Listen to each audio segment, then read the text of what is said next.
और साथ में अपनी सेना को भी भटका रहा है। वो सेना 2 दिन में ही वापस चली जाएगी। समुद्र लांघने का कोई साधन नहीं है उनके पास। मुझे क्षमा करें महाराज, उन सैनिकों में निराशा के कोई चिन्ह दिखाई नहीं दे रहे थे।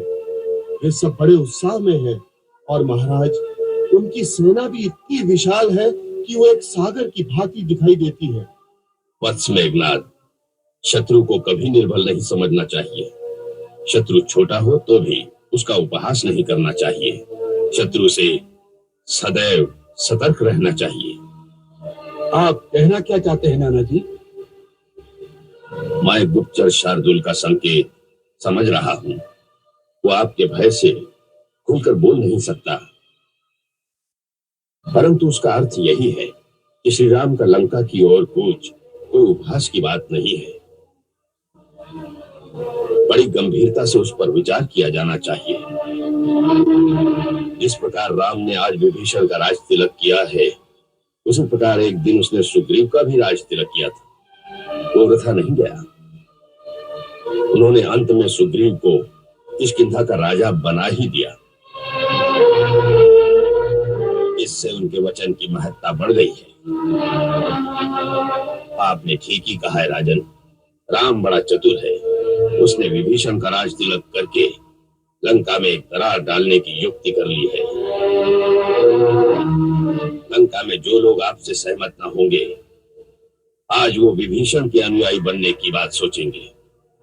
राम ने उनके मन में एक आशा उत्पन्न कर दी है कि जैसे सुग्रीव को राजा बनाया गया, उसी प्रकार एक दिन विभीषण को भी लंका का राजा बना देंगे।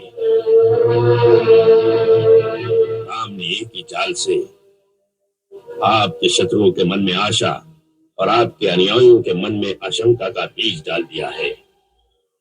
इस बात पर गंभीरता से विचार कीजिए महाराज।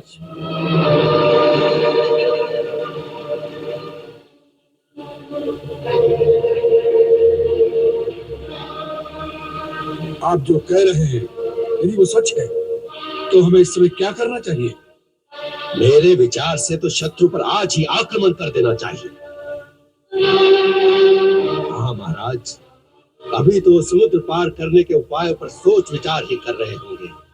युद्ध सर पे आ जाएगा इसका तो उन्हें आभास ही नहीं होगा। हमारे पास जितने राक्षस आकाश में उड़ने की विद्या जानते हैं, उन वानरों को विध्वंस करने के लिए उतने ही पर्याप्त होंगे। शत्रु के आगे बढ़ने से पहले ही उसे उसके घर में ही मार देना चाहिए। युवराज क्षमा करें, यही सबसे बड़ी भूल भी हो सकती है। हमारी सेना का जो बल और शक्ति लंका में है, वो दूसरे की धरती पर जाकर कभी भी नहीं हो सकती। हम आपकी शक्ति पर संदेह नहीं करते, परंतु अपने घर में जो सुरक्षा होती है वो शत्रु के घर में नहीं होती। हाँ, यदि शत्रु सेना निर्बल हो, उसके राज्य में अधिकार जमाना हो तो अलग बात है, परंतु यहाँ ये दोनों बातें नहीं। हम सेनापति कंपन के विचार से सहमत हैं। हम लंका में बैठे हुए हर प्रकार से सुरक्षित हैं और सबसे बड़ी सुरक्षा तो 100 योजन विस्तार का यह सागर ही है। हनुमान जैसा कोई एकाध वीर योद्धा उसे पार कर सकता है, परंतु सेना को लेकर विशाल सागर को पार करना राम के लिए असंभव है। इसलिए हमें कोई चिंता नहीं करनी चाहिए। महाराज, आज तक किसी सेना ने यह सागर पार नहीं किया। इसका अर्थ ये तो नहीं कि ये हो नहीं सकता।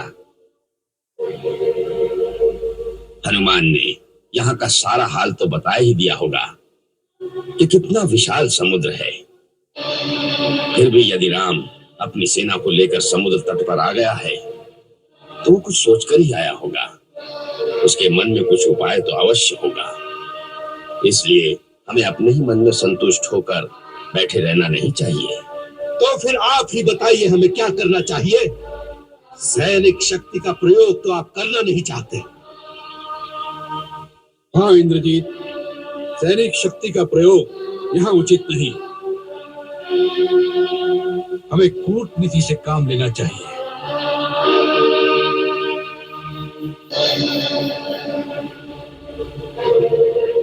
यदि हम नर और वानर के इस गठबंधन को किसी प्रकार तोड़ दें, इनमें दरार डाल दें, हम यदि सुग्रीव से अलग संधि करके उसे अपना बना ले तो इसका ये अर्थ होगा कि आपने राम की चतुराई को उसी के शस्त्र से मात दे दी। बस फिर राम, लक्ष्मण और विभीषण, तीन भिखारी एक आशाहीन जीवन को लेकर संसार में भटकते रहेंगे।